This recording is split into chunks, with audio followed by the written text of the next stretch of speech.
কই রে? রিঙ্কি পিঙ্কি কই গেলি রে?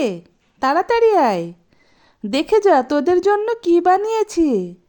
শীতের সকালে গরম গরম ভাপা পিঠা বানিয়েছি, দেরি হলে ঠান্ডা হয়ে যাবে। আয় সোনামণিরা আয়, পিঠা খেয়ে যা।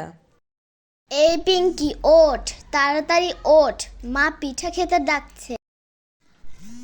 ইস, কি ঠান্ডা লাগে রে। আমি লেপের নিচ থেকে উঠব না, তুই যা।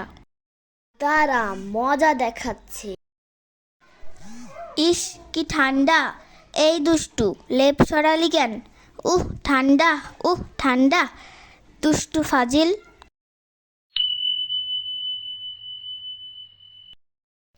কি রে রিঙ্কি, পিঙ্কি কই?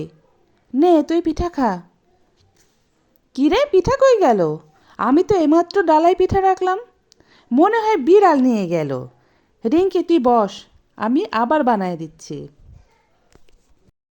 দাঁড়া, ঠান্ডা হয়ে নেক পিঠাটা।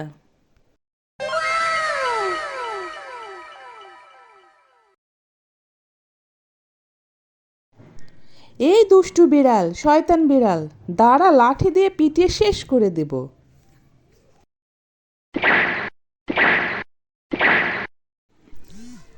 ও মা, মেরো না, মেরো না, আমি পিঙ্কি। ওই দেখো মা, তোমার দুষ্টু বিড়াল পিঙ্কি সব পিঠা খেয়ে নিছে। সরি মা, সরি। আমি আর দুষ্টুমি করব না। আর একটা পিঠা আমাকে খেতে দাও। যা স্বাদ হয়েছে, মনে হচ্ছে আমি একাই সব খেয়ে ফেলি। এত স্বাদ কেন? না না দুষ্টু, আমি খাবো। দে, এটা আমি খাবো। অনেক খেয়েছিস, দে দে। না না, দে দে, এটা আমার, এটা আমার।